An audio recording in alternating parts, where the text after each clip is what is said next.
মইনুলের শেষ চাল। যখন সায়মা তার সব ঐশ্বর্য আর অহংকার ফেলে ভালোবাসার পথে পা বাড়ালেন, তখনই তার স্বামী মইনুল খেলল জীবনের সবচেয়ে জঘন্য খেলা।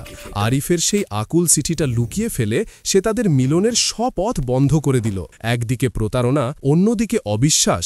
সায়মা কি পারবে আরিফকে খুঁজে বের করে প্রমাণ করতে যে সে তাকে ফেলে যায়নি, নাকি আরিফ পুরনো অপমান মনে করে চিরদিনের জন্য হারিয়ে যাবে সমুদ্রের বুকে? এই নিষিদ্ধ প্রেমের গল্পের ক্লাইম্যাক্স দেখতে ভিডিওটি শেষ পর্যন্ত দেখুন। মইনুলের সাথে সায়মার হেলিকপ্টার যখন মুম্বাই শহরের আকাশ ছুঁল, তখন তার বুকটা ভারাক্রান্ত হয়ে উঠল। তার চারপাশের ঐশ্বর্য এখন আর তার চোখ ধাঁধাতে পারছিল না। মইনুলের উষ্ণ অভ্যর্থনা, বিলাসবহুল অ্যাপার্টমেন্টের আরাম, সবকিছুই তার কাছে ফাঁপা এবং অর্থহীন মনে হল। তার মনে বারবার ভেসে উঠছিল সেই নির্জন দ্বীপের ছবি, যেখানে সে প্রথমবার মানুষ হিসেবে নিঃশ্বাস নিয়েছিল। মইনুল যখন সায়মাকে ঘরে নিয়ে গেল, সায়মা তখনও চুপ। তার চোখে ছিল এক অদ্ভুত দূরত্ব। মইনুল ভেবেছিল সমুদ্রে ভয় পেয়ে সায়মা এমন করছে। সায়মা, তুমি এখন বিশ্রাম নাও। মইনুল তাকে শান্ত করতে চাইল। আমি তোমার প্রিয় খাবার অর্ডার করেছি, এই কটা দিনের ভয় ভুলে যাও। সায়মা মৃদু হাসলেন। সেই হাসি ছিল বেদনা মেশানো। আমি কোনো ভয় ভুলতে চাই না মইনুল, ওই দ্বীপ আমাকে নতুন করে বাঁচতে শিখিয়েছে। মইনুল তার কথা বুঝতে পারলেন না, কিন্তু তার সন্দেহ দৃঢ় হল যখন দেখলেন সায়মা তার সোনার চুড়ি এবং দামি হীরার আংটিগুলো ছুঁড়ে ফেলে দিলেন। এগুলো আমার অহংকারের প্রতীক ছিল মইনুল, সায়মা ঠান্ডা কণ্ঠে বললেন। এই ঐশ্বর্য আমার সব শান্তি কেড়ে নিয়েছিল। মইনুল বুঝতে পারলেন সায়মা শুধু সমুদ্র থেকে ফেরেননি, তিনি যেন অন্য এক মানুষ হয়ে ফিরেছেন। তার সন্দেহ বেড়ে গিয়েছিল যখন তিনি সকালে রিসেপশনে ভুলো করে পাওয়া আরিফের চিঠিটা পকেটে হাত দিলেন। তিনি সেটা সায়মাকে দেখালেন না, কিন্তু তার মনে একটা ভয় ঢুকে গেল। সায়মা হয়তো অন্য কারোর জন্যই পরিবর্তন এনেছে। সায়মা সেই দিনটা কাটালেন এক গভীর দ্বন্দ্বে। একদিকে মইনুলের প্রতি তার পুরনো দিনের দায়বদ্ধতা, অন্যদিকে আরিফের প্রতি নতুন জীবনের আকাঙ্ক্ষা। সন্ধ্যা ঘনিয়ে এলে তিনি একটা কঠিন সিদ্ধান্ত নিলেন। তিনি মইনুলের মুখোমুখি হলেন। মইনুল, তিনি সরাসরি তার দিকে তাকালেন। আমি তোমাকে মুক্তি দিতে চাই, আর নিজেও মুক্তি পেতে চাই। আমাদের সম্পর্কটা শুধু কাগজে ছিল, হৃদয়ে নয়। মইনুল চমকে উঠলেন। তুমি কি বলছো সায়মা? তুমি কি ওই চাকরটার জন্য পাগল হয়ে গেছো? তুমি জানো সে তোমাকে কোথায় নিয়ে যাবে?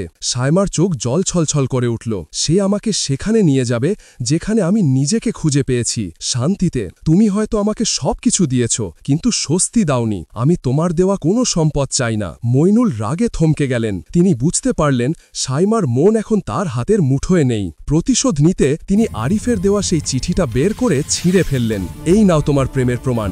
সে তোমাকে বিয়ে করতে চেয়েছিল, কিন্তু আমি এটা রিসেপশন থেকে সরিয়ে দিয়েছিলাম। সে ভেবেছে তুমি তাকে উপেক্ষা করে চলে গেছ। সে এখন তোমাকে ঘৃণা করবে। সায়মার চোখে রক্ত নেমে এলো। তিনি দেখলেন মইনুল তার অহংকার বাঁচাতে কতটা নিচে নামতে পারে। তার সব দ্বিধা দূর হয়ে গেল। তোমার সম্পদ আর তোমার ছলনা দুটোই আমি ঘৃণা করি মইনুল। এই বলে সায়মা তার বাড়ির সমস্ত আরাম ত্যাগ করে হাতে সামান্য কিছু নিয়ে সেই রাতেই মুম্বাইয়ের ব্যস্ত রাস্তায় বেরিয়ে পড়লেন। তিনি জানতেন আরিফ তাকে হয়তো আর বিশ্বাস করবে না, কিন্তু তিনি নিজের অপরাধবোধ আর ভালোবাসার অঙ্গীকার পূর্ণ করতে চেয়েছিলেন। তিনি সেই বন্দরের দিকে ছুটলেন যেখানে আরিফ তাকে চিরকাল অপেক্ষা করার কথা বলেছিল। এদিকে আরিফ সায়মার কোনো বার্তা না পেয়ে বিশ্বাস করেছিল সায়মা তার ঐশ্বর্য আর অহংকার ত্যাগ করতে পারেনি। সে মনে করেছিল সে আবার একবার বড়লোকের হাতে অপমানের শিকার হল। সে সেই রাতেই মন খারাপ করে সেই শহর ছেড়ে চলে যাওয়ার সিদ্ধান্ত নিয়েছিল। সে ঠিক করেছিল সে তার পুরনো জাহাজের ক্যাপ্টেন বন্ধুর কাছে ফিরে যাবে এবং আবার সমুদ্রে পাড়ি দেবে, যেখানে কোনো মিথ্যা ভালোবাসা থাকবে না। সকাল হলো। সূর্য ওঠার ঠিক আগে আরিফ একটা সাধারণ ট্যাক্সিতে চেপে বন্দরের দিকে যাচ্ছিল। তার হাতে ছিল তার ছেঁড়া ব্যাগ আর সেই সাধারণ আংটিটা। তার চোখে ছিল এক গভীর শূন্যতা। অন্যদিকে সায়মা হাঁপাতে হাঁপাতে বন্দরে পৌঁছালেন, কিন্তু সেখানে আরিফকে দেখতে পেলেন না। শুধু দেখলেন একটা খালি জেটি এবং একটা পুরনো মোটরবোট। তার মন ভেঙে গেল। সে জানত তার ভালোবাসার গল্প শেষ। সে জেটির শেষে হাঁটু মুড়ে বসে পড়ল এবং অঝরে কাঁদতে লাগল। ঠিক সেই মুহূর্তে আরিফের ট্যাক্সিটা বন্দরের শেষ প্রান্তে পৌঁছালো। আরিফ দেখল দূরে জেটির প্রান্তে এক নারী বসে কাঁদছেন। সেই নারী আর কেউ নন, সায়মা। তার পরনে কোনো দামি পোশাক ছিল না, ছিল একটি সাধারণ সালোয়ার কামিজ, কিন্তু তার চোখে ছিল এক অবিচল ভালোবাসা। আরিফ ট্যাক্সি থেকে নামল। তার ভেতরে এক তীব্র ঝড় বইতে লাগল। বিশ্বাস করবে নাকি চলে যাবে? সে ধীরে ধীরে এগিয়ে গেল। সায়মা মাথা তুলে দেখলেন আরিফকে। তার চোখে ছিল অশ্রু এবং মুক্তি পাওয়ার আনন্দ। সায়মা উঠে দাঁড়ালেন। তাদের মাঝে তখনও নীরবতা। আরিফ, সাইমার কণ্ঠস্বর কেঁপে উঠল। আমি চিঠিটা পাইনি, আমি চলে যাইনি, আমি তোমার কাছে থাকতে চাই। আরিফ নিঃশব্দে তার দিকে এগিয়ে গেল। সে দেখল সাইমার চোখে আর সেই অহংকার নেই, আছে শুধু ভালোবাসার সরলতা। সে তার ব্যাগটা ফেলে দিল। তারপর পকেট থেকে সেই সাধারণ আংটিটা বের করে সাইমার সামনে হাঁটু গেড়ে বসল। আমি ভেবেছিলাম তুমি তোমার পুরানো জীবনে ফিরে গেছ, আরিফ বলল, কিন্তু তুমি এখানে, আমার হৃদয়ের দ্বীপ। তুমি কি আমার সাথে যাবে সেই দূর দিগন্তে, যেখানে শুধু তুমি, আমি আর সমুদ্র থাকবে? সাইমা কেঁদে ফেললেন। হ্যাঁ আরিফ, যাব। আরিফ তার হাতে সেই সাধারণ আংটিটি পরিয়ে দিল। তারা দুজন একে অপরের হাত ধরলেন। বন্দরের সেই নীরব মুহূর্তে তারা তাদের জীবনের সবচেয়ে বড় সিদ্ধান্ত নিলেন। তারা দুজন সেই মোটর বোটে চড়ে বসলেন, যেটা আরিফকে উদ্ধার করেছিল। তারা সেই ঝুপড়ির দিকে নয়, বরং অজানা নতুন এক দিগন্তের দিকে যাত্রা শুরু করলেন, যেখানে তাদের অপরাধ বোধ আর অহংকার দুটোই সমুদ্রের গভীরে হারিয়ে যাবে, যেখানে তাদের ভালোবাসা হবে চিরন্তন আর মুক্ত। আরিফ আর সাইমা তাদের ছোট মোটর বোটে চেপে অজানা এক দিগন্তের দিকে রওনা দিলেন। মুম্বাইয়ের বন্দরের ব্যস্ততা তাদের পেছনে পড়ে রইল। সাইমার মনে কোনো ভয় বা দ্বিধা ছিল না, ছিল শুধু এক গভীর শান্তি, যা তিনি শেষবার সেই নির্জন দ্বীপে অনুভব করেছিলেন। আরিফ সেই পথে জাহাজ চালালো যা শুধু তার হৃদয়ের মানচিত্রে আঁকা ছিল।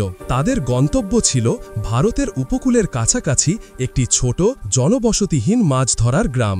গ্রামটির নাম রত্নাগিরি। এখানে প্রকৃতি শান্ত, মানুষ সরল, আর জীবন শহরের কোলাহল থেকে অনেক দূরে। কয়েকদিনের কষ্টের যাত্রার পর তারা রত্নাগিরির ছোট জেটিতে পৌঁছালেন। গ্রামটি ছিল পাহাড় আর সমুদ্রের মাঝে লুকানো এক সবুজ আস্থানা। এখানে আরিফ তার পুরনো এক জেলের বন্ধুর সাথে যোগাযোগ করলেন। সেই বন্ধু তাদের থাকার জন্য সমুদ্রের ধারে একটি সাধারণ কুঁড়ে ঘর ভাড়া করে দিল। কুঁড়ে ঘরটি ছিল কাঁচা মাটির, ওপরে টালির চাল। কোনো এসি, দামি আসবাবপত্র বা জিম সেখানে ছিল না, কিন্তু তাতে সাইমার কোনো অভিযোগ ছিল না। সাইমা, যিনি এক সময় বিলাসবহুল অ্যাপার্টমেন্টে সামান্য ধুলোতেও চিৎকার করতেন, তিনি এখন নিজেই সেই কুঁড়ে ঘরের মেঝে পরিষ্কার করলেন। আরিফ কাঠ জোগাড় করল। সাইমা ঝর্ণা থেকে পানি ভরে আনলেন। তাদের জীবন আবার সেই নির্জন দ্বীপের মতো সরল হয়ে উঠল। তবে এবার আর সেখানে কোনো অহংকার বা কর্তৃত্বের দ্বন্দ্ব ছিল না, ছিল শুধু বিশ্বাস আর ভালোবাসা। সাইমা তার অতীত জীবন থেকে সবকিছু ত্যাগ করেছিল, শুধু একটি জিনিস ছাড়া, তার চিকিৎসার জ্ঞান। তিনি গ্রামের লোকেদের সঙ্গে মিশতে শুরু করলেন। দেখতে পেলেন গ্রামের মানুষজন সামান্য অসুখেই অনেক কষ্ট পায়, কারণ তাদের শহরে যাওয়া বা ভালো চিকিৎসা পাওয়ার সামর্থ্য নেই। একদিন আরিফ মাছ ধরে ফিরল। দেখল সাইমা কুঁড়ে ঘরের বাইরে একটি ছোট টেবিল পেতে বসে আছেন এবং কিছু পুরনো ওষুধ ও প্রাথমিক চিকিৎসার সরঞ্জাম নিয়ে গ্রামের এক বৃদ্ধের ক্ষত পরিষ্কার করছেন। আরিফের মুখে এক গভীর প্রশান্তির হাসি ফুটল।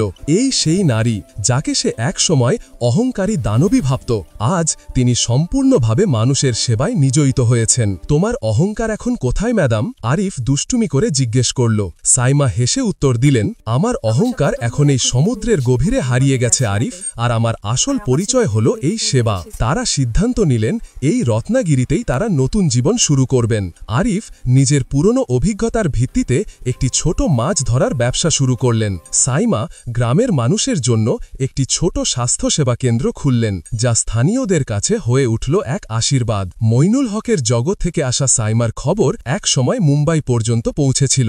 মইনুল চেষ্টা করেছিলেন সাইমাকে ফিরিয়ে আনতে, কিন্তু সাইমা তার পুরানো জীবনে আর ফিরতে চাননি। তিনি মইনুলকে জানিয়ে দিলেন, আমার সম্পদ এখন আরিফ, আমার হৃদয় এখন এই রত্নাগিরি। মইনুল অবশেষে বুঝতে পারলেন যে কিছু মানুষ টাকা পয়সার চেয়েও মূল্যবান। আরিফ এবং সাইমার ভালোবাসা সময়ের সাথে সাথে আরও দৃঢ় হল। তারা এখন দিনের শেষে সমুদ্রের পাড়ে হাত ধরে বসে থাকত।